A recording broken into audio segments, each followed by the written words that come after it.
If you stopped working today, would the money stop too? For most people, the answer is yes. That's the trap. Every morning, millions of people wake up and run, not toward a dream, but toward a paycheck. They work hard, stay loyal, follow the rules, and hope that one day the system will reward them. But the system never does, because chasing income is like chasing the wind. You feel it for a moment, then it's gone. A raise, a bonus, a new job title, it feels like progress. But the truth? You're still trading time for money. And when your time runs out, so does your income. That's why the rich don't chase income. They build equity. They own things that pay them whether they show up or not, things that grow in value even while they sleep, things that outlive their labor and even their lifetime. The great illusion. We've been sold a lie, that the more money you earn, the safer you are. But high income is not the same as wealth, and a job, no matter how stable, is not ownership. Look around. The man with the big salary still lives paycheck to paycheck. The woman with the perfect LinkedIn profile still panics when she misses 1 month's pay. The family with the 2-car garage still fears losing it all when one income is cut. Why? Because they don't own anything that works without them. No assets, no equity, just income. And income is fragile. What is equity? Equity is the difference between working for money and owning what makes money. Equity means owning part of a business, holding real estate that earns rent while you sleep, investing in stocks that pay dividends, building a personal brand people trust and buy from, creating digital products, courses, books, or IP that pay you again and again. Equity is freedom. And here's the truth the rich never needed school to teach them. Income stops when you stop. Equity keeps going. Why this matters now? You're living in the most important moment in history. Never before has it been easier to start a side business with zero capital, invest in global markets from your phone, monetize your skills, your knowledge, your name, build assets from your laptop. And yet, millions still chase the next paycheck, still ask for permission to earn, still wait for someone else to say yes to their income. That's not survival, that's slavery. The rich broke free because they shifted focus. They stopped asking, how much can I earn this month? And started asking, what can I build that will earn for me forever? That shift changes everything. What this video will give you? This isn't just another motivational speech. This is a blueprint to escape the trap. We'll break down the difference between chasing and owning, between surviving and thriving. You'll learn why income is a drug and equity is the cure. How rich people think completely differently from the rest. The exact mindset shifts that take you from laborer to owner. What kinds of equity you can start building today. And how to stop working for money and let money work for you. Because your freedom, your future, your legacy, they don't come from working harder. They come from owning smarter. So if you've ever felt like no matter how hard you work, it's never enough. If you've looked at your bank account after years of loyal service and wondered, is this all there is? If you're tired of running on a treadmill where the finish line never comes, then this is your wake-up call. Stop chasing. Start building. And remember this, you don't need more income. You need more ownership. The trap of chasing income. They taught you to chase income like it's the holy grail. Get a job, earn a salary, climb the ladder, hope for a raise, wait for retirement. It sounds responsible, it sounds logical, it even sounds like success. But here's the truth no one told you. Income is a trap. 1. The illusion of progress. You go to school to get a degree. You use that degree to get a job. You work harder to get a promotion. You spend more to reward yourself. Then you repeat. More income, more spending, more stress. But where's the freedom? Where's the ownership? Where's the exit? There is none, because the system was never designed to free you, it was designed to use you. 2. The salary addiction. Let's be honest, most people don't want to be rich. They just want to feel safe. And that's why they cling to income. A salary feels secure. It arrives like clockwork. It keeps the lights on. It pays the bills. But safety is not wealth, and a salary is not security. A salary can disappear with a corporate layoff, a recession, a single bad boss, a medical emergency, a market shift. The moment your labor stops, your income dies. That's not security, that's dependency in disguise. 3. Time for money, the most expensive trade. You only have 24 hours. When you trade time for money, there's a cap. It doesn't matter how skilled, smart, or committed you are. There's only so much you can do in a day. Even with overtime, even with side jobs, even with a promotion, you're still in a prison of hours. And that prison is invisible because society made it look noble. But here's the brutal truth. If you must work to survive, you are not free. 4. The lifestyle trap. As income rises, so do expenses. You upgrade the car, you rent a nicer apartment, you eat at better restaurants. You start saying, I deserve this. But you don't own more, you just owe more. The more you earn, the more you spend. And the more you spend, the more you need to earn. So you keep working, you keep chasing, you keep hoping. This is not growth. This is a treadmill. You're moving, but you're not going anywhere. 5. The false comfort of job stability. They told you, get a good job and you'll be set for life. But have you noticed? Entire departments vanish overnight.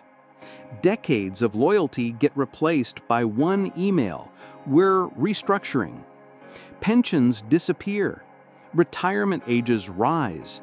Benefits get cut. Job security is an outdated myth. It's a carrot dangled in front of you to keep you obedient. The world doesn't reward loyalty. It rewards leverage. And income gives you none. 6. You're always one emergency away. Most people don't build wealth, they build dependency on their next paycheck. That's why 64% of adults can't cover a $500 emergency. One missed paycheck can trigger debt. One sudden illness can erase 10 years of savings. Because income requires you. Equity doesn't. 7. Why the system wants you chasing. Let's be clear, the system is built to keep you chasing. When you chase income, you stay busy, you stay tired, you stay quiet. You don't question, you don't create, you don't own. Because chasing income keeps your eyes on the clock, not the system that controls it. And here's the worst part. You feel proud of the trap. You call it hustle. You call it being responsible. You wear exhaustion like a badge of honor. But it's not freedom. It's submission with a smile. 9. The rich see it differently. The rich don't chase income. They build equity. They ask, what can I own that grows without me? What system can I create that runs without my time? How can I use today's income to buy tomorrow's freedom? They understand this law. If your money doesn't work while you sleep, you'll work until you die. That's not a slogan. That's survival. 10. What you must see now. The trap isn't just working hard. It's believing that working hard is enough. It's staying stuck in a job you hate because the paycheck is predictable. It's thinking the next raise will finally set you free. It's putting off your dreams because you're waiting for more income first. Stop. That income will never be enough because it was never meant to be. The system only changes when you stop chasing and start building. And what happens if you don't break out? You'll keep trading your health for money. You'll retire with regrets and not enough savings. You'll watch others own while you keep renting everything, from your time to your life. You'll teach your children to do the same. And worst of all, you'll live someone else's dream while yours dies quietly. But it doesn't have to end that way, because the first step to freedom is this realization: chasing income is the problem. Building equity is the solution. What is equity and why it changes everything? Let's get one thing clear. Equity is not income, and income is not wealth. Most people confuse the two. They think earning more money makes them richer, but it doesn't, not unless that money is used to build ownership, because true wealth is equity. 1. The definition no one taught you. Let's break it down simply. Income equals money you earn by working. Equity equals ownership in something that grows in value and earns without you. When you have equity, you get paid even when you don't clock in. You benefit as the value rises. You gain leverage, security, and freedom.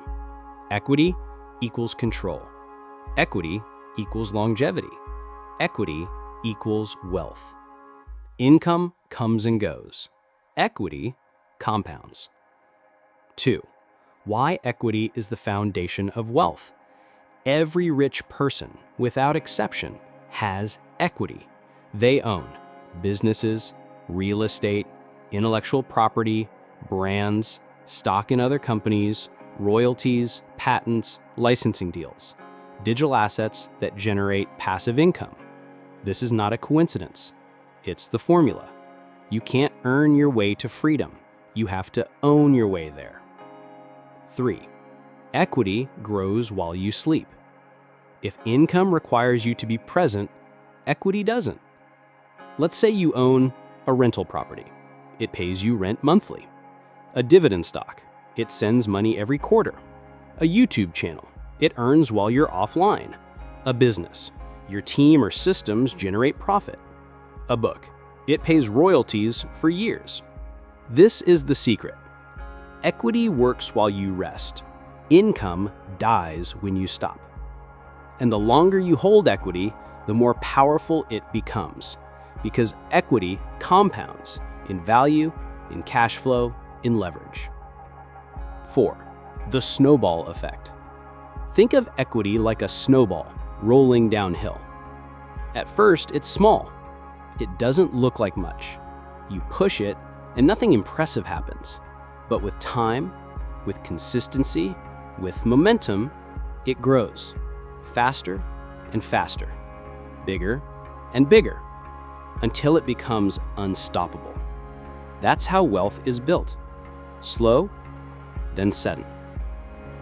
Equity is transferable. Income isn't. Here's something few people consider. When you die, your income ends. Your salary stops. Your job title vanishes. But equity, it continues. It passes on to your children, to your spouse, to your community. You can leave a legacy, a business, a property, a brand, a stream of income they didn't have to earn. That's what the rich do. They don't just work for their lifetime, they build for lifetimes. 6. Why schools don't teach equity. Ever wonder why no one taught you this? Because the system doesn't benefit when you own. It benefits when you obey. School teaches how to follow instructions, how to take orders, how to pass tests, how to chase credentials, how to wait for permission. But it never teaches how to own, how to invest, how to build equity, how to create cash flow outside of jobs. Why? Because ownership makes you powerful, and powerful people don't beg for paychecks. 7. The confidence equity gives you. When you have equity, something shifts in your mind. You no longer fear getting fired, the economy crashing, losing one source of income, retirement, because you know your assets will continue to work. You've planted seeds that grow without you. You've built leverage that no boss can take away. You start walking differently, thinking differently, choosing differently. That's confidence rooted in control, and that control comes from equity. 8. How equity sets you free. Equity gives you options. Want to take a break? Your assets still pay. Want to say no to a toxic boss? You can walk.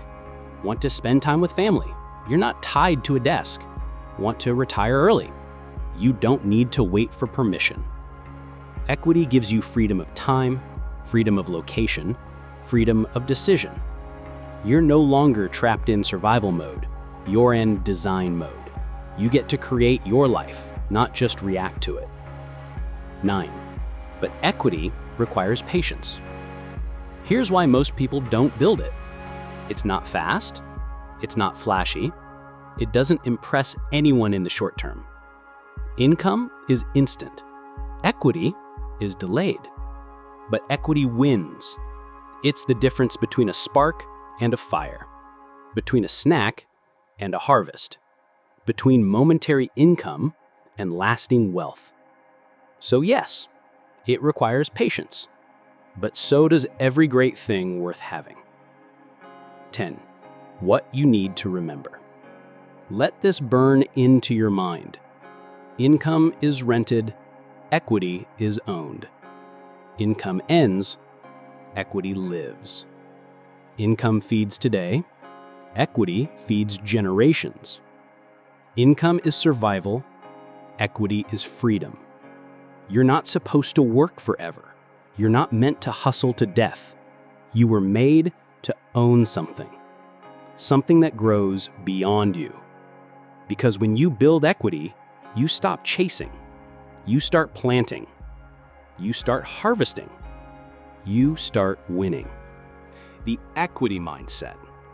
Your mind is your greatest asset, or your biggest liability, because wealth doesn't start in your wallet. It starts in your thinking. The rich don't just own more, they think differently. They don't just act differently, they see differently. They've built a mindset rooted in ownership, not labor, in leverage, not effort, in value creation, not time exchange. Let's break it down. 1. Income thinkers versus equity thinkers. Here's how most people think. How much can I earn this month? Here's how the wealthy think. What can I build that pays me forever? The income thinker looks for a job. The equity thinker looks for a system. The income thinker trades hours. The equity thinker builds assets. The income thinker waits for Friday. The equity thinker builds for 10 years ahead. This shift in focus is the foundation of wealth. 2. Equity thinkers play the long game. Most people want money fast. They want to see results now. They ask, how soon will this pay me? But equity thinkers ask, how much will this be worth in 5 years, 10 years? Can I build something that pays my grandchildren? They're not chasing instant wins. They're planting long-term value. They know that delayed gratification is how real freedom is built. While others sprint for the next dollar, equity thinkers plant trees. They water them. They wait. And then, one day, they sit in the shade while everyone else still sweats. The equity mindset buys time, not toys. Most people use income to upgrade lifestyle. Bigger house, flashier car, new phone, designer clothes. But equity thinkers use income to buy more time, more freedom, more ownership, more leverage. They don't chase status, they chase systems. Because toys fade, but time is priceless. The equity mindset asks, will this purchase make me money or cost me freedom? If the answer is the latter, they pass. Equity thinkers see money as a tool. The poor spend money. The middle class save money. The rich use money. To them, money isn't for security, it's for leverage. They ask, how can this dollar earn another dollar? Where can I place this to multiply? Can I own something instead of rent it? They don't fear investing, they fear not investing. They don't cling to cash. They send it out like soldiers to bring back more. Money is not meant to sit, it's meant to work. Equity thinkers create before they consume. The poor see something they want and buy it. The rich see something people want and create it. Every business you buy from is equity someone built. That streaming service you pay monthly for? Equity. That ebook you downloaded? Equity. That app subscription? Equity. That online course? Equity. Every time you spend, you're funding someone else's ownership. Equity thinkers flip that script. They become the producer, not just the consumer. They ask, what problem can I solve once and get paid for forever? The equity mindset avoids victimhood. Income thinkers say, I can't afford it. The system is unfair. I need someone to hire me. I'm waiting for the economy to improve. Equity thinkers say, how can I earn the right to afford it? What can I build regardless of the system? How can I hire myself? Where is the opportunity in this chaos? They take radical ownership of their results. Because if someone else is to blame, then someone else is in control. And equity thinkers don't give away control. Equity thinkers focus on assets, not applause. Most people want to look rich. Equity thinkers want to be rich. One buys a car to impress strangers. The other buys a property that pays rent monthly. One spends hours curating a lifestyle for social media. The other spends years building assets quietly and retires early. Equity thinkers don't need applause. They don't need validation.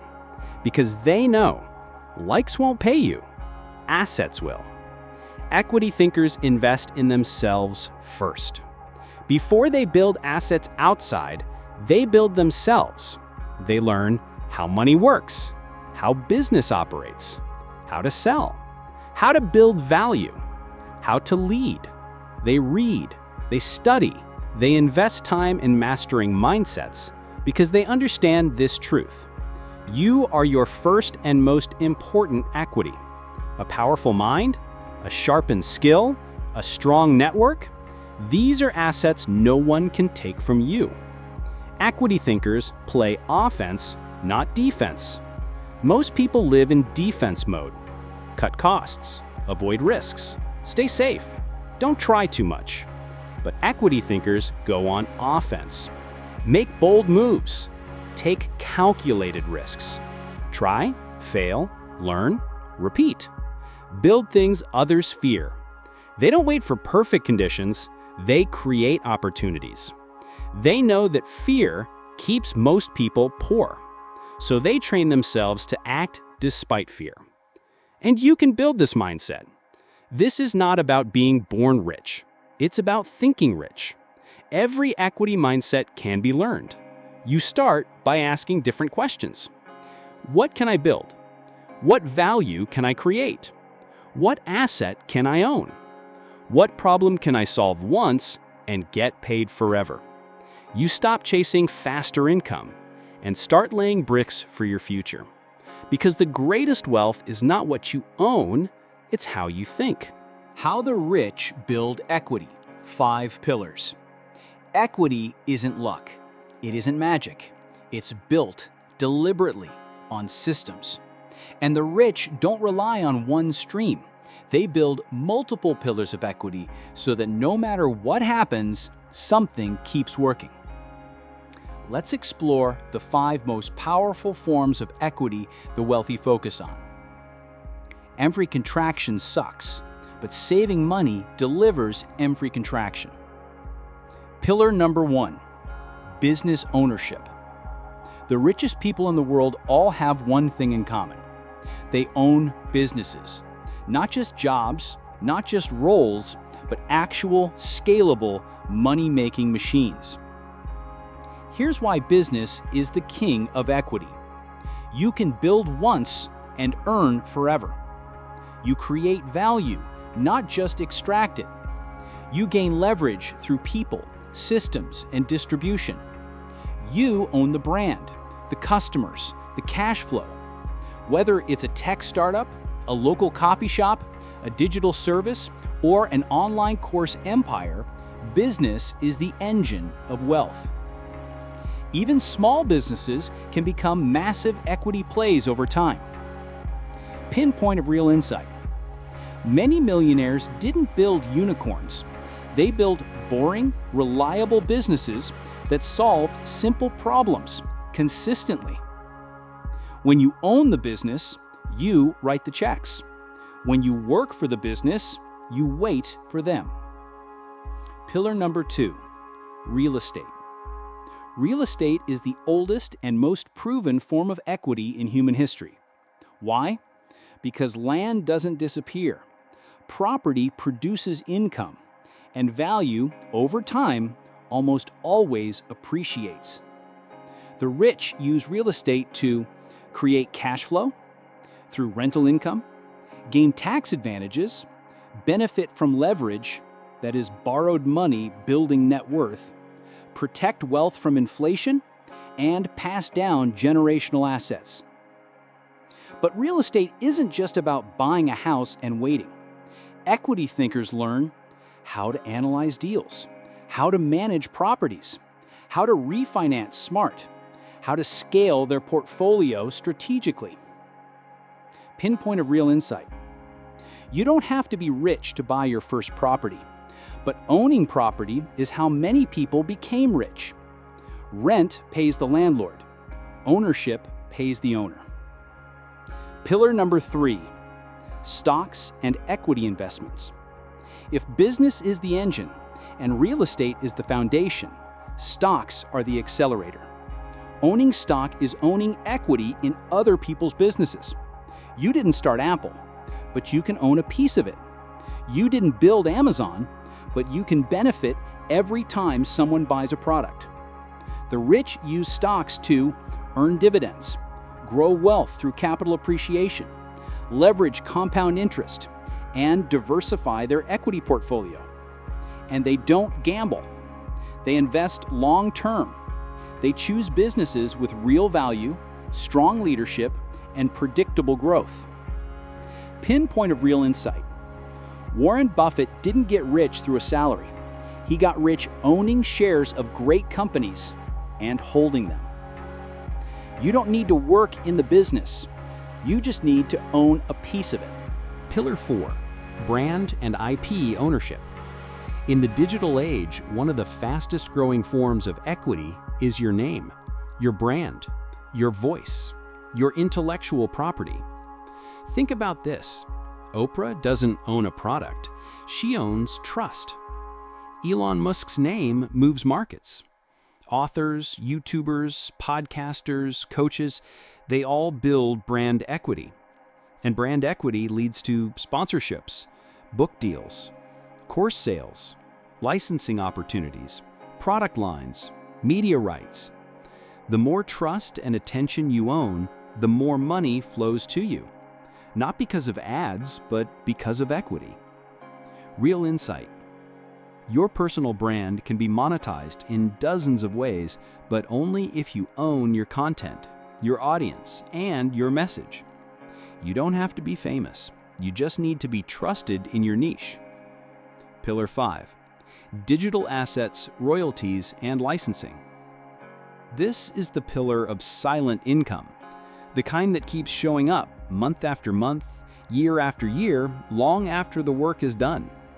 Examples include ebooks that sell automatically, music streaming royalties, online courses, software licenses, photography usage rights, print-on-demand stores, NFT royalties, app subscriptions. These are intellectual property assets, not physical, but powerful. You build them once and they can pay you forever. And with the internet, the barrier to entry is lower than ever. You don't need a publisher. You don't need a label. You don't need permission. You just need to create value and protect the rights to it. Real insight. Some of the richest people in the world today aren't on stage. They're behind the scenes, collecting royalties from things they built years ago. When you build digital assets, the internet becomes your employee. Key, putting it all together. You don't need all 5 pillars to start, but the rich eventually build across multiple. They diversify, they scale, they own. And the secret isn't starting with $1 million. It's starting with one blog, one rental, one small business, one course, one investment, then growing it, then stacking others on top, then letting time do its work. Because wealth is not about having more money, it's about owning more systems. And every system starts small, but grows when fed with discipline, patience, and vision. Why equity feels slower but wins bigger. In a world addicted to speed, equity feels like a letdown. It's not flashy. It doesn't pay overnight. You don't get applause, likes, or dopamine hits right away. And that's exactly why most people never build it. They quit before the rewards show up, because equity plays by different rules than income. 1. Income gives you an immediate reward. Equity gives you an enduring one. When you get a paycheck, the satisfaction is instant. You worked and got paid. When you build equity, you might work for months and see nothing, invest effort with zero feedback, spend hours learning with no immediate result. And that's where 90% of people quit. But what they miss is this. Income is a sugar high. Equity is a harvest. The income mindset wants dinner tonight. The equity mindset plants seeds for seasons to come. 2. The equity curve is invisible at first. Most people imagine success as a straight line. I do the work and I get the result. But equity doesn't work that way. It follows the compound curve, which is boring for a long time, then explosive. It looks like this. Years 1 to 3, work, wait, crickets. Years 4 to 6, small wins, doubts, temptation to quit. Years 7 to 10, momentum, results, freedom. At first, nothing happens. You build, create, publish, invest, and see no change. But the equity curve is patient. It rewards those who don't stop. Most people fail not because they lack talent, but because they quit too soon on something that was just about to bloom. 3. Equity feels lonely. When you chase income, you're surrounded by others. You talk about jobs, raises, and promotions. You're part of the crowd. But when you build equity, you say no to weekend parties. You stay home to learn or build. You work without being paid. You invest without applause. You look crazy to most people. It feels isolating. But here's the irony. In the short term, equity costs you comfort. In the long term, it buys you freedom others only dream of. 4. Equity requires faith. Income requires obedience. A job tells you, do X and I'll pay you Y. Show up and you will get paid. Don't ask questions, just follow. It's a fixed loop, predictable, comforting. But equity says, do the work and trust it'll pay off later. Build now without proof. Create value even when no one's watching. That takes courage, that takes vision, that takes belief in what isn't visible yet. Which is why most people never cross the invisible line between survival and success. 5. Equity is building a machine, not just running on a wheel. When you chase income, you're on a treadmill. You run and money comes. You stop and money stops. But when you build equity, you're building the treadmill itself. You're creating the machine. You're designing something that runs with or without you. And machines take time. You have to assemble the parts, test the systems, improve the design, let the engine warm up. But once it runs, it doesn't stop. It produces value on its own, and you become the owner of something that works harder than you ever could. 6. Most people trade the long win for the short rush. Equity isn't hard because it doesn't work. It's hard because the world is filled with noise, like get rich quick, make $10,000 in 30 days, overnight success secrets, passive income now. So when equity feels slow, people think it's broken. But success has always been slow. The oak tree takes years to grow. The masterpiece takes years to finish. The brand takes years to trust. The investor takes years to multiply. Equity is not for the impatient, but it's the only path that works. 7. Equity makes you wealthy, not just busy. Some people spend decades being busy, but they never get ahead. Why? Because busyness without ownership is just movement without direction. You can be overworked, overtired, overcommitted, and still underpaid. But equity focuses on multiplication, not just addition. It asks, what can I create once and earn forever? What can I delegate or automate? What can I own that works harder than I do? The answer is rarely more work, it's better equity. 8. Equity delays pleasure, but multiplies it later. When you build equity, you delay the dopamine. You put off buying that car, taking that trip, impressing the crowd, feeling rich right now. But what you get instead is compound returns, true ownership, options most people will never have, and a peaceful life few ever reach. Because equity doesn't just give you money, it gives you peace of mind. You no longer live month to month. You no longer trade time for survival. You own something stronger than a salary. 9. Equity doesn't feel like winning until it is. At first, equity feels like confusion, failure, silence, self-doubt. It doesn't give you trophies. It doesn't give you attention. It doesn't give you predictable timelines. But then one day, you get your first rental check. Your course makes money overnight. Your book pays you every month. Your investments grow while you sleep. And suddenly, you realize, I don't need to chase anymore. What I built is now carrying me. That's when you understand. Equity wasn't slow, it was just real. 10. The big win is worth the wait. Everyone wants the prize, but few are willing to wait. Equity isn't for those who want everything today. It's for those who want freedom every day for the rest of their life. So if you feel like it's taking too long, that's a sign you're doing it right. Because equity doesn't reward the fastest, it rewards the most faithful. Common excuses and the truth. Most people don't fail to build equity because they're lazy. They fail because they've been trained to believe it's not possible for them. They tell themselves stories. They repeat excuses that sound reasonable but are quietly destroying their freedom. Let's expose those excuses and let's destroy them one by one. Excuse number 1, I don't have enough money to start. What they mean, I need a lot of capital to build equity. Since I don't have it, I can't start.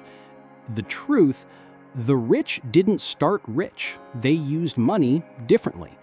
You don't need $100,000 to start investing. You can start with 10. You don't need a loan to start a business. You can start a service with no inventory. You don't need a fancy studio to start a brand. You need a phone and your voice. Equity doesn't demand wealth. It demands resourcefulness. You don't need more money. You need a stronger reason. Excuse number 2, I don't have time. What they mean, my life is already busy, I'm too tired after work, I'll start when things calm down. The truth, you will never find time. You must make time. And here's the brutal irony. If you don't make time now, you'll be forced to give time later to a job you hate, a boss you don't trust, and a life you never chose. Start small. 1 hour per night, 1 weekend per month, 1 sacrifice per week. You're not too busy. You're just too distracted by things that don't build your future. You think equity takes time? So does being broke. Excuse number 3, I'm not smart or talented enough. What they mean, building something valuable is for special people. I don't have what it takes. The truth, equity isn't about IQ, it's about consistency. The rich aren't smarter. They just learned, failed, adapted, over and over again. You don't need to be a genius. You need to learn how money works, study people who've done it, start before you're ready, and keep going when it's hard. Skills can be learned. Mindset can be trained. The only thing that can't be taught is the will to try. The most successful people in the world started with questions, not answers. Excuse number 4, it's too risky. What they mean, if I try and fail, I'll lose everything. Better to stay safe. The truth, risk is everywhere, including where you're standing. Your job is risky. It can disappear tomorrow.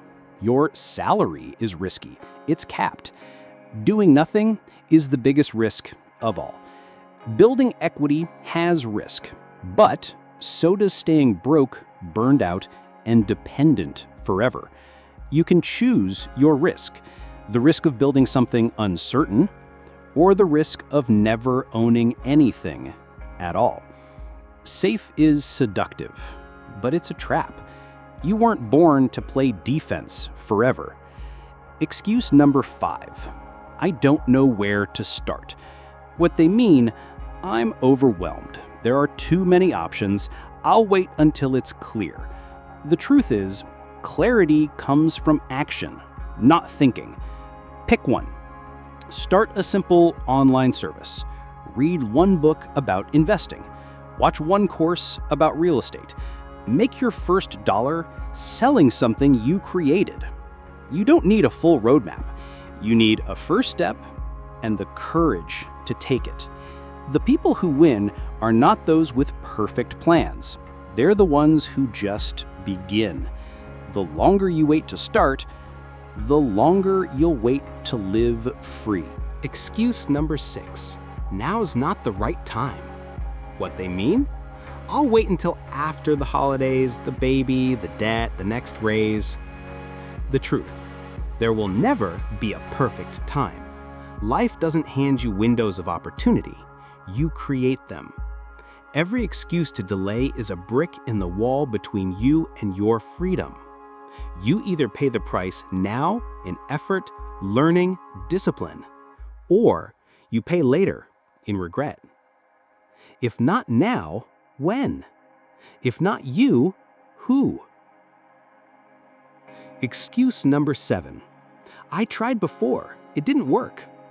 What they mean, I failed once. That means I'm not cut out for this. The truth, failure is required. No one builds equity without setbacks. The difference is, the poor fail and stop.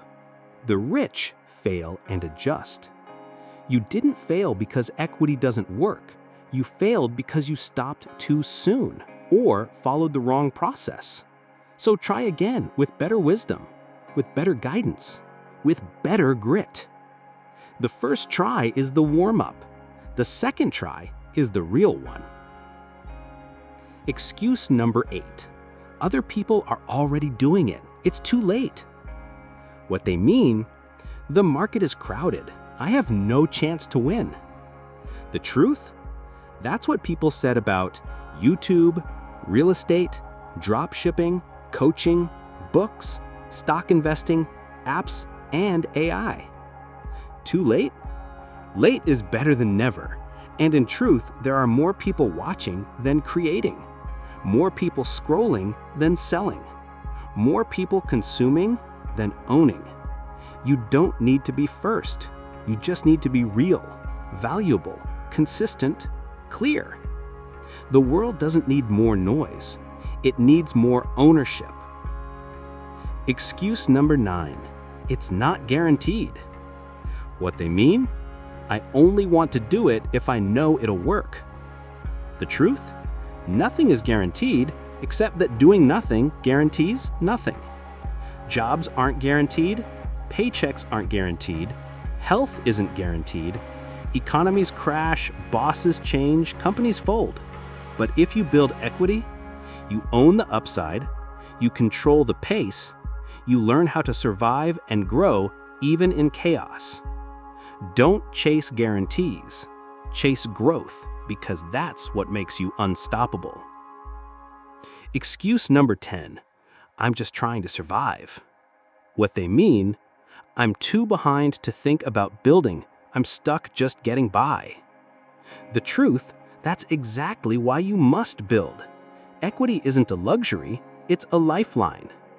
You don't need to be ready to start. You need to be done with being stuck. Even the smallest effort towards ownership builds momentum, builds hope, builds change. You don't rise by saving scraps forever. You rise by planting seeds even when the ground feels dry. Equity is how the poor stop surviving and start shaping a new story. Final truth? Your excuse feels real, but so does freedom. Excuses feel safe. They sound smart. They protect your ego from risk, embarrassment, effort. But they also steal your future. You get to choose the comfort of your excuse or the power of your equity. Because nothing changes until you do. Don't protect your excuses. Protect your vision. The first steps to building equity. You've seen the trap. You understand the truth. Now it's time to do something about it. This is where your real freedom begins. Not in thinking, not in planning, but in action. Let's break it down. No fluff, no theory, just real, actionable steps.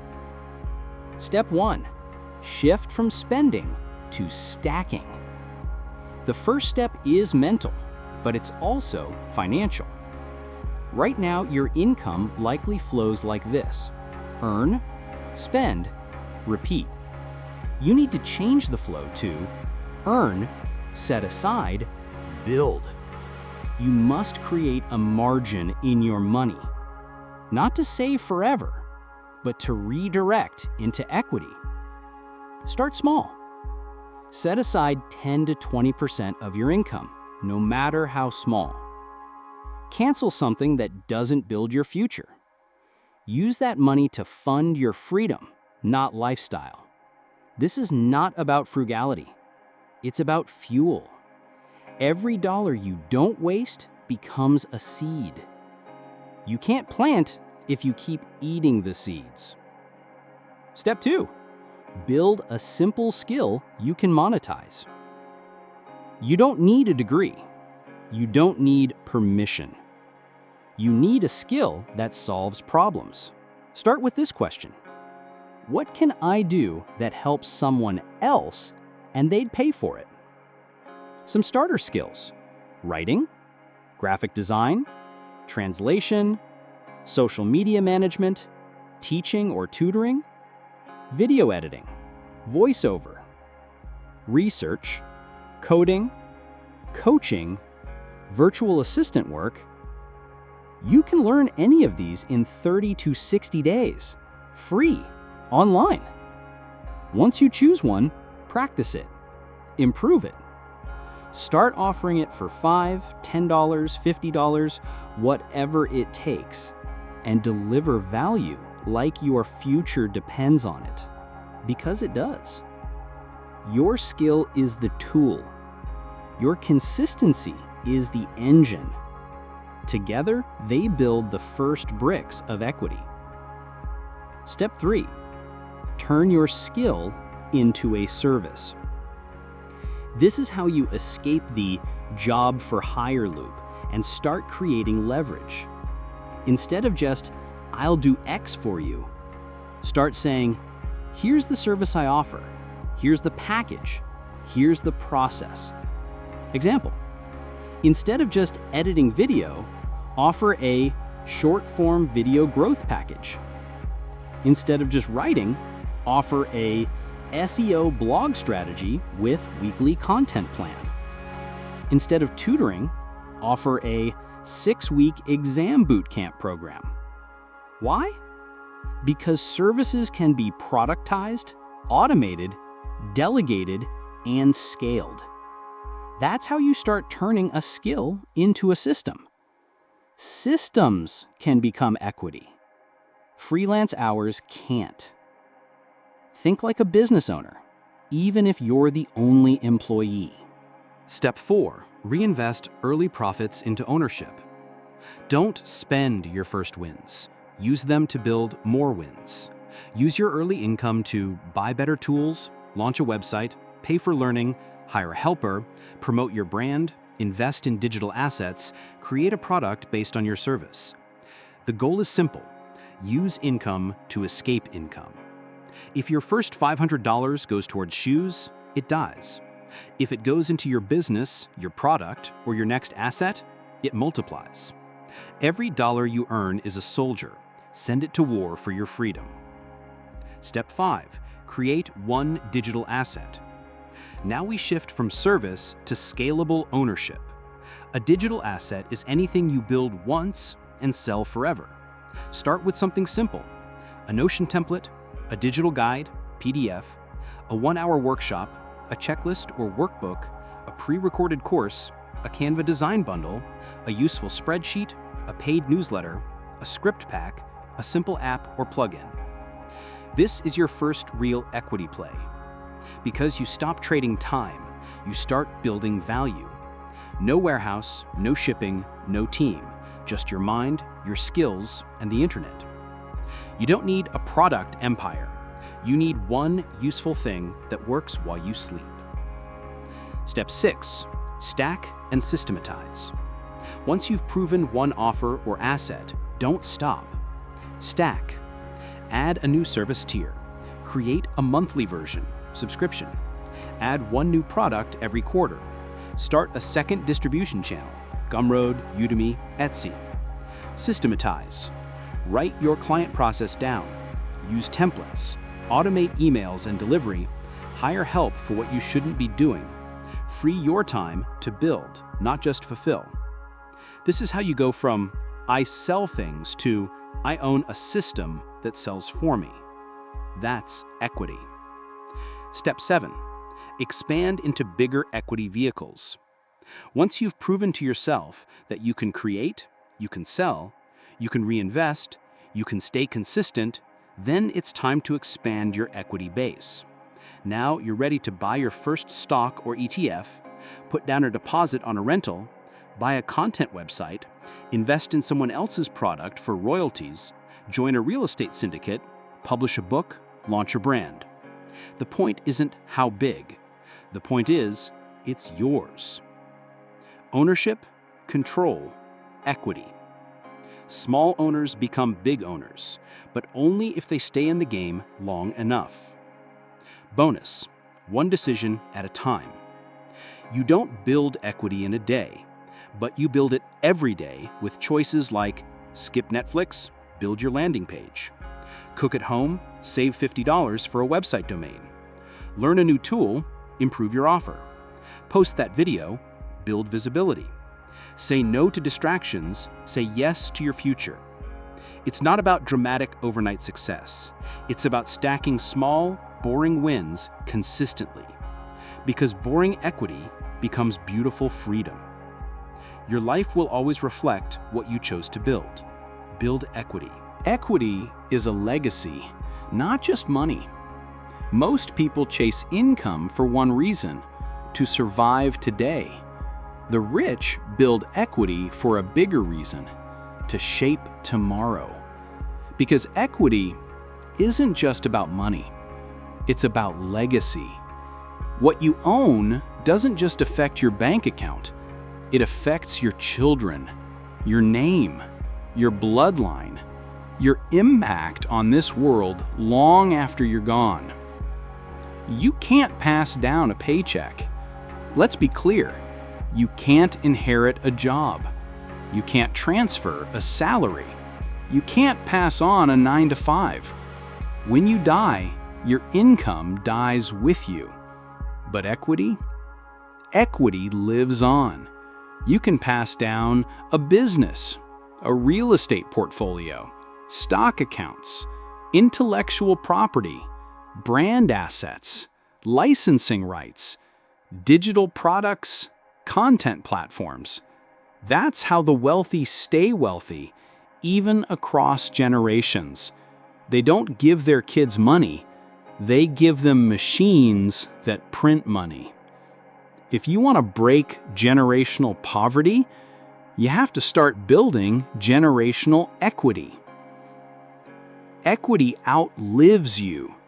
Your time is limited, your energy fades, but your creations, they can outlast you. Equity isn't just about income. It's about immortality through ownership. That book you write can educate for decades. That business you start can employ hundreds. That brand you grow can become a household name. That property you buy can house families long after you're gone. That course you film can impact thousands after you're buried. Equity makes sure your impact doesn't die when your heart does. Equity changes family trees. Money helps, but equity transforms. Because equity gives your family time, choice, confidence, education, options. A child raised in a household with equity doesn't just grow up wealthier. They grow up thinking differently. They learn, we own things. We solve problems. We don't just beg for opportunity, we build it. We don't just earn, we create. That's a generational mindset shift. You don't just give them money, you give them permission to think like owners. 4. Income dies fast. Equity multiplies. When you earn income, it's taxed, it's spent, it's gone. But when you build equity, it grows, it compounds, it outlives inflation, it becomes a multiplier. Example, $10,000 in salary, taxed, spent, forgotten. $10,000 in dividend stocks earns you income forever. $10,000 into real estate gains value plus pays rent monthly. $10,000 into your own product sells for years to come. Equity works harder the longer you leave it alone. That's how wealth isn't just preserved, it expands. 5. The legacy isn't just what they get, it's who they become. Your children may never remember every dollar you made, but they'll remember that you built something, that you taught them ownership, that you showed what's possible, that you lived free and let them do the same. They become witnesses to possibility. They learn by watching you. Choose to invest, delay gratification, think long-term, walk away from systems that trap others. That's the legacy that matters. Not money in their pocket, but ownership in their spirit. They won't just thank you for what you left, they'll thank you for who they became because of you. 6. Equity allows you to give bigger than yourself. You can only donate so much when you live on a paycheck. You can only help others so far when you're chasing bills. But when you have equity, you can fund a cause, sponsor education, feed entire communities, create opportunity for strangers, and empower those who can't help themselves. Equity gives you overflow, and overflow is where the most beautiful parts of life live. You're not just surviving, you're impacting. A paycheck serves your needs. Equity serves the world. 7. Equity rewrites the ending. For many families, the story ends in debt or disappointment or silence. But equity says, let's change the ending. Let's stop surviving. Let's leave something behind that speaks louder than struggle. You don't have to come from money to create this. You just have to say, it ends with me and it begins with me. You are the one who builds the first asset, the first brand, the first property, the first book, the first dividend. You are the first owner. And from that moment, everything changes. Final word. You're not just building wealth, you're building a legacy. Every time you choose equity over comfort, every time you build instead of consume, every time you plant instead of spend, you're not just growing your net worth, you're reshaping your legacy. Because wealth is not just a number, it's a story you leave behind. And you have the power, starting now, to write a different one. Let them say, they didn't leave me money, they left me a model, a mindset, a movement. Employee versus owner. How power shifts. Every system has two types of people, those who follow the system and those who own it. Most people live their entire lives as employees, even when they think they're doing well. They climb ladders, build resumes, chase titles. But what they don't realize is, the ladder belongs to someone else. Let's explore the real difference between employees and owners and how that one shift changes everything. 1. Employees trade time. Owners trade systems. The employee wakes up and thinks, I have to go to work today. The owner wakes up and asks, how is my system performing today? Employees earn based on hours. Owners earn based on outcomes. Employees get paid once per hour. Owners get paid forever from the system they've built. That's why owners can scale, because their income is no longer limited by time. If time is your only currency, you're already capped. 2. Employees earn, owners accumulate. The employee says, I get paid $4,000 a month. The owner says, my portfolio is now worth $400,000 and it grows on its own. Employees focus on cash flow. Owners focus on net worth. Because one feeds the month, the other feeds the future. 3. Employees need permission. Owners decide. Employees ask, can I take a day off? Will I get a raise? Can I work from home? Am I safe from layoffs? Owners don't ask. They decide. They decide when to work, what to build, who to hire, what mission to pursue, when to rest. Ownership gives you back the most powerful asset, control. If someone else controls your time, they control your life. 4. Employees fear change. Owners create it. Employees crave stability. They fear market crashes, AI shifts, industry disruptions. Owners ride change. They adapt, pivot, invent, capitalize. When the world changes, the employee looks for safety. The owner looks for opportunity. That's why owners grow in downturns. They're not stuck in roles. They're building ecosystems. 5. Employees obey systems. Owners build them. Every rule you follow as an employee was created by an owner. The clock-in time, the performance metric, the salary band, the bonus schedule, the termination policy. Even if you're high-ranking, you're still inside someone else's game. Owners don't just follow the game, they design the board. They define what matters. They define what wins. They define what lasts. You can be a top player, but you can own the court. 6. Employees are replaced, owners are remembered. In any company, an employee leaves, the job is posted again tomorrow. An owner leaves, the company collapses or becomes legend. Employees are pieces of a system. Owners are the source of the system.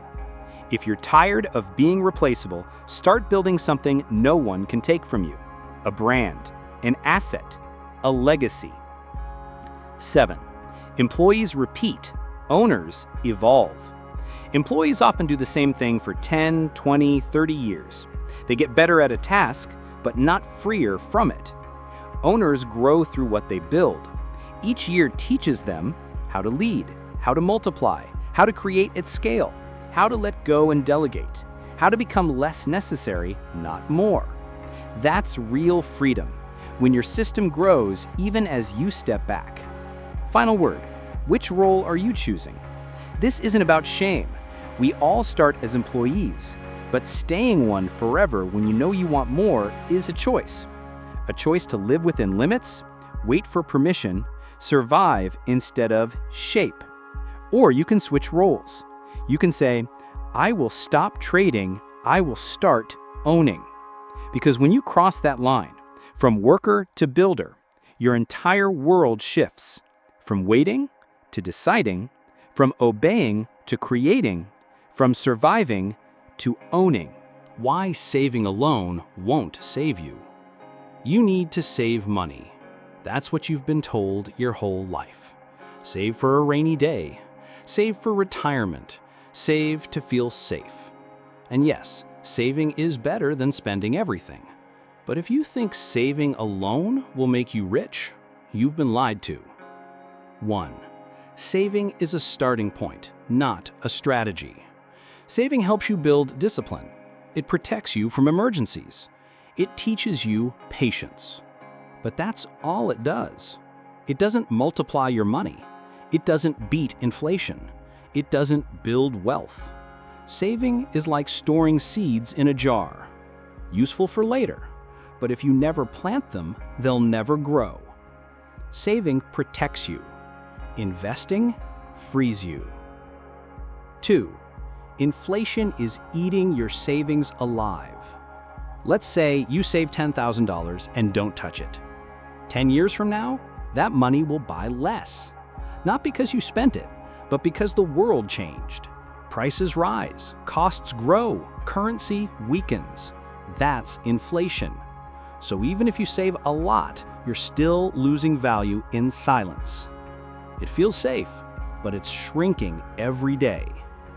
You think your money is sitting still? It's actually moving backwards. 3. Banks make money off your fear. Here's a hard truth. Banks love savers because they use your money to make their money. They take your deposits and invest, lend, multiply, while paying you pennies in return. You save at 1% interest? They lend it out at 8 to 12%. They grow. You feel secure, but stay stuck. You're not growing wealth, you're funding someone else's empire. If your savings aren't working for you, they're working for someone else. 4. Saving is defensive. Wealth requires offense. Most people save because they're scared of going broke, of losing security, of the future. So they hide money. They cling to it. They never deploy it. But the rich play offense. They ask, where can I put this money to work? How can I turn this $1 into $5? What asset will grow while I sleep? They don't hoard, they activate. That's why savers feel safe, but stay small. You can't win by only playing defense. 5. Money must work, or it wastes away. You work hard, you earn money. But then what? If you just save and let it sit, your money becomes a caged worker, capable but unused.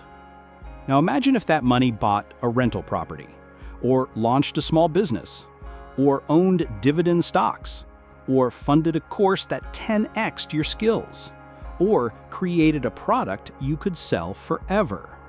Suddenly, the money isn't just saved, it's working, earning, growing. Money not in motion is money in decline. 6. The rich save differently. The wealthy do save, but not the way you think. They don't save for security. They save for deployment. Their savings are staged for investment. Cash for the next opportunity. Reserves to buy in a downturn. Capital to acquire assets. Funds to scale a system. In short, they save money so they can move fast when the time is right. They don't just keep it safe, they keep it ready. Money sitting still equals trapped potential. Money saved with strategy equals explosive timing. 7. What to do instead of just saving.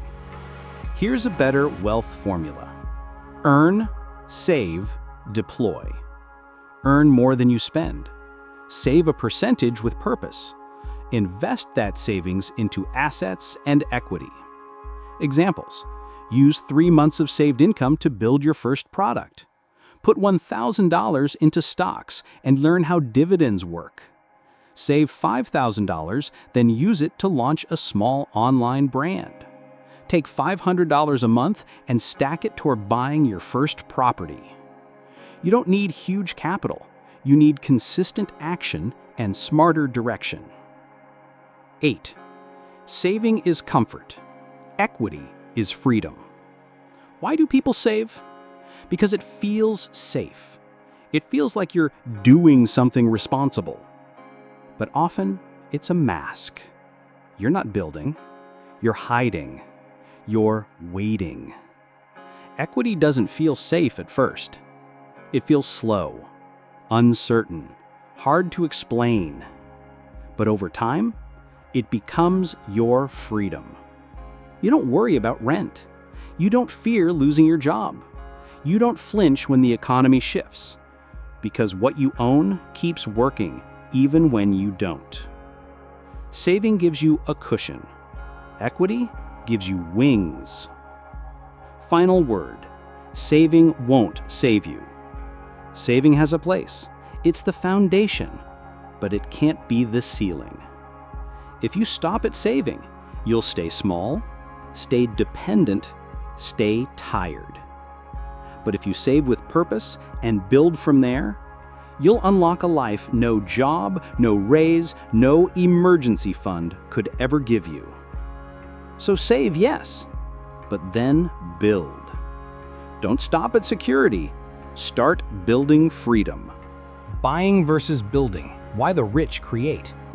There are two kinds of people in this world: buyers who consume, builders who create. Most people spend their entire lives buying products, subscriptions, courses, devices, brands, entertainment. But the rich, they build, they create, they own. They're not consumers of value, they're producers of it. And that shift from buyer to builder changes everything. 1. Buying feels good, building creates wealth. Buying is easy.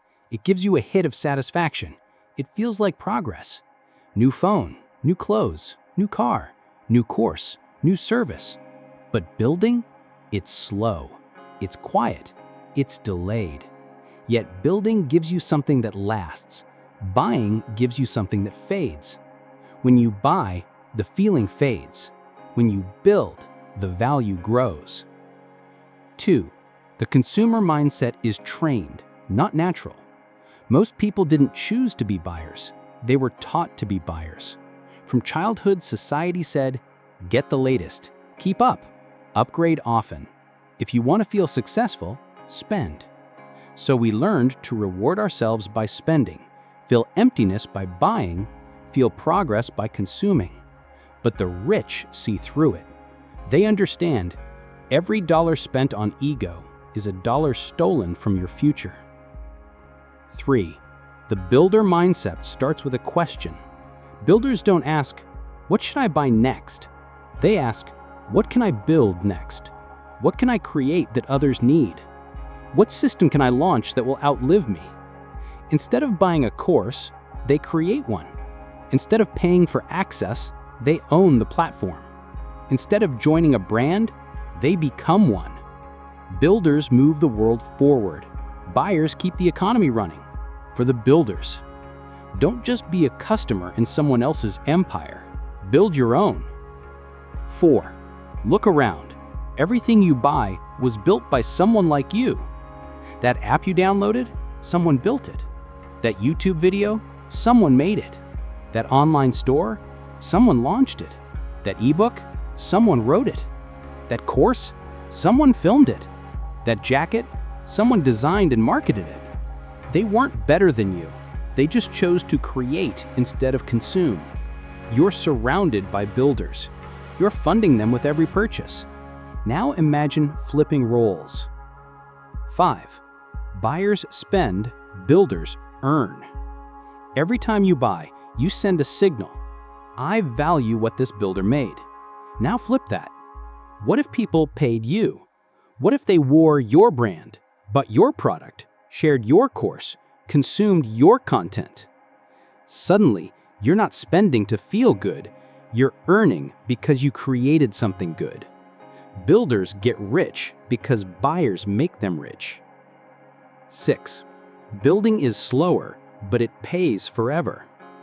Let's say it takes you 3 months to build your first product. It earns only $10 the first month, then $100 next month, then $500, then $1,000 a month for years. That's a slow start, but a permanent shift. Buyers get instant results with short life. Builders get delayed results with long impact. It's the difference between drinking from a bottle or digging a well. One runs out, the other lasts. 7. Buying is about ego. Building is about impact. Many purchases aren't made out of need. They're made out of identity. This makes me feel important. This shows others I'm successful. This helps me feel worthy. But builders don't need to prove anything.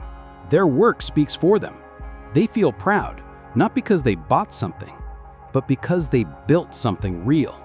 Something that solves problems, creates income, leaves a mark, inspires others, and can't be taken away. 8. What can you build? Not sure where to start? Ask, what do I know well? What problem have I solved for myself? What tool or template do I use every day? What topic do people always ask me about? What skill could I teach someone one step behind me? Then start small. Write an article, create a resource, film a short video, design a digital tool, offer a service, sell a product. Don't wait until it's perfect. Start messy. Start now. Every builder was once a beginner who dared to try. Final word. You were meant to build. You were not born to be a lifelong consumer. You were not designed to chase brands, trends, or dopamine hits. You were meant to create, to own, to build. So stop asking, what can I buy next? And start asking, what can I leave behind? Because the world doesn't remember great buyers. It remembers bold builders. From survival mode to wealth mode. There's a silent epidemic in the world today. Survival mode. Millions are stuck in it, even if they have a job, a degree, or a stable paycheck. They're not truly living. They're just trying not to fall behind. They wake up with one goal. How do I make it through today? But that mindset, while understandable, is a trap, because survival mode keeps you small. And to build wealth, you must break out. You must shift from reacting to planning, from stressing to building, from fear to ownership. Let's break down how that transformation happens. What is survival mode?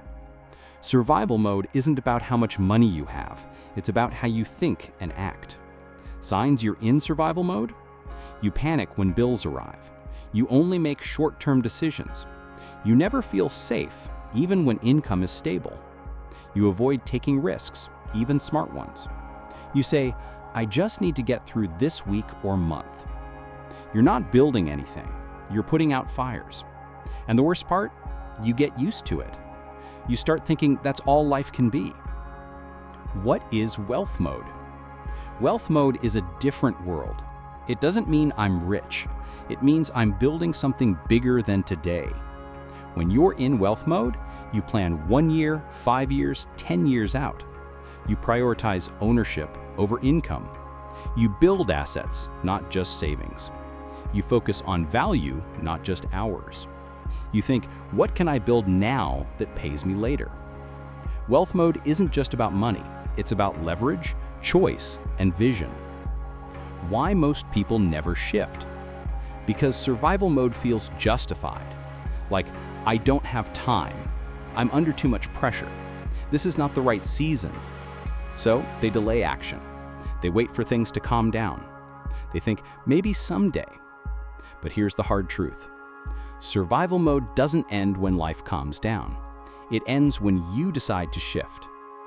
There is no perfect moment. There is only your willingness to rise. How to make the shift? Let's break it into steps you can actually apply. Step 1. Extend your thinking horizon. In survival mode, you ask, how do I get through the next week? In wealth mode, you ask, what actions today will create income next year? Start thinking longer. Use this test. If I keep doing what I'm doing, will I still be stuck a year from now? If yes, you must change now, even if it feels uncomfortable. Step 2. Create margin, time, money, and mental space. You can't build wealth if you have zero capacity. So your first job is to create room to build. That means canceling things that drain you, saying no to things that waste time, saving a percentage of income for building, not bills, logging off, turning off, unplugging from what doesn't serve your goals. Even 1 hour a day is enough to start planting. Step 3. Shift from spending to investing. This isn't just about money. It's about every resource. Ask with every decision, is this purchase helping me survive or helping me grow? Is this time block reactive or strategic? Is this habit helping my future or protecting my fear? Wealth mode is intentional. You stop reacting. You start deploying. Step 4. Build instead of cope. Survival mode copes, watching Netflix to escape, eating food to comfort, complaints to release pressure, comparison to feel better. Wealth mode builds skills, assets, networks, offers, vision. Every time you feel overwhelmed, ask, what can I build right now, even if it's small? That tiny act flips the switch, from powerless to progress. Reprogram the voice in your head. In survival mode, your mind says, this won't work for me. It's too late. I'm not like those people. I can't afford to fail. Wealth mode says, I may not know how, but I will figure it out. I'm building something bigger than today's emotions. Every small step matters. My freedom is more important than my fear. The voice you choose becomes the future you live in. Wealth mode is a daily choice. You don't flip the switch once and stay there. You choose it every morning when you wake up, every night when you want to give in, every time you face fear, resistance, or delay. Wealth mode doesn't mean hustle 24/7. It means I act like an owner of my life, not a hostage to it. Final word. You can leave survival mode today. You don't need more money to shift. You don't need a mentor, a loan, or a lucky break. You need a decision, a line in the sand, to say, I'm done surviving.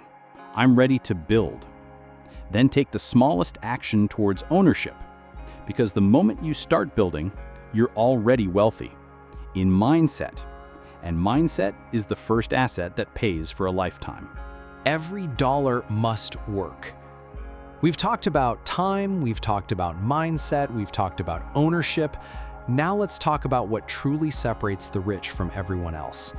Their money doesn't rest, it works. For the poor, money is something to spend, store, fear losing. For the rich, money is a soldier, a worker, a tool, and every dollar has a job. Let's explore how this shift changes everything. Number 1, the poor use money emotionally. The rich use money strategically. Most people treat money like a reward. I've earned this. I deserve a treat. Let me feel good now. That dollar gets spent for comfort. Gone, forgotten. But the rich treat every dollar like a business decision. What will this dollar build? Can this dollar earn another? Will this choice make me freer or more trapped? They don't treat money like a trophy. They treat it like a seed. Emotion spends. Strategy compounds. Number 2, each dollar has a mission. In wealth mode, every dollar falls into one of 3 jobs. Build, invest it into something that grows, stocks, business, brand. Defend, set aside to protect against risk. Insurance, cash buffer. Free, spent to buy back time or create leverage. Tools, automation, delegation. Anything outside of those 3, it's likely a distraction, a delay, a dopamine hit. If your money isn't building, defending, or freeing you, it's quietly killing your momentum. Number 3, money should work harder than you. Most people work harder to earn money. The rich work harder to train their money because money doesn't get tired. It doesn't need to sleep. It doesn't call in sick. It can earn interest, pay dividends, drive ads, fund real estate, fuel product launches, run while you rest. So why wouldn't you use it? Money is the only employee that works 24/7 if you give it a job. Number 4, if a dollar isn't working, it's wasting. Think of every idle dollar like a lazy employee, sitting in your wallet, sleeping in your savings account, hanging out in impulse buys, hiding in someday thinking. Now imagine putting it to work in a low-cost index fund, into building a product, into outsourcing your tasks, into creating a brand that lasts. That same $100 could disappear in a meal or start a movement. Your choice. Number 5, the rich don't ask, "Can I afford this?" They ask, "Will this make my money work?" When faced with a decision, most people ask, "Is it cheap? Is it on sale? Can I afford the monthly?" But the wealthy ask, "What's the ROI? How long will this earn for me? Does this make my dollar more powerful?" They don't spend, they deploy. Every dollar becomes a player on the field, not a fan in the stands. You're not losing money, you're losing soldiers because you won't give them a mission. Number 6, real examples of money at work. Let's say you have $1,000. Here's how it could work. Buy gear, launch YouTube channel, monetize content, $1. Pay editor, save 10 hours a month, use that time to build more. Invest in ad traffic, sell your $29 product, scale. Buy inventory, flip product, reinvest profits. Create digital asset, sell forever. Stake crypto asset, earn yield with risk management. Invest in REITs, passive real estate income. The possibilities are endless when the dollar is trained to work. Number 7, lazy dollars are a liability. Letting money sit feels responsible, but if it's not working, it's losing. Money is either appreciating or depreciating. There's no neutral. That means your money is either helping you escape the system or anchoring you deeper inside it. If your dollar isn't running toward your goals, it's running away from them. Number 8, reinvest until you're free. The wealthy don't stop when they make a little extra. They pour it back in. They ask, how do I turn $1 into 2? How do I turn $2 into a system? How do I turn that system into independence? The goal isn't just to have money, it's to own machines that keep creating it, even when you stop. Reinvesting is how equity multiplies. It's how one tiny win becomes a legacy. Final word, if you work, so should your money. You get up early, you stay up late, you sacrifice, you try, Why should your dollars get to sit around doing nothing? Train them, direct them, deploy them.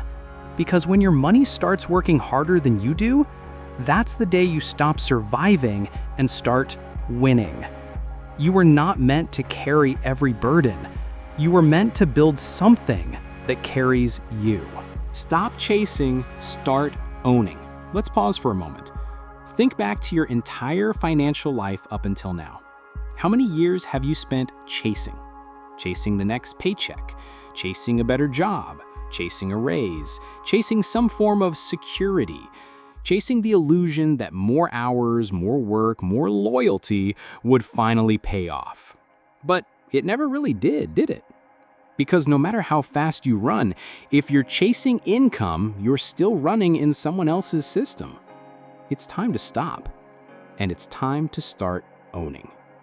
You don't need permission. You don't need a degree, a big loan, a special talent, a green light from anyone else. You need one thing, a decision. A decision to say, I'm done surviving. I'm done waiting. I'm done renting my time forever. I will build something that outlives me. You don't need to build it all at once. You don't have to build an empire tomorrow. You just have to start learning, start building, start investing, start creating, start thinking like an owner. Small assets become big ones. One product leads to 10. One client leads to scale. One property becomes a portfolio. One digital product becomes passive income for years. But none of it happens until you stop chasing. Ownership is a mindset first. It's not just what you do, it's how you see the world. Owners think differently. They move differently. They plan longer. They act with intention.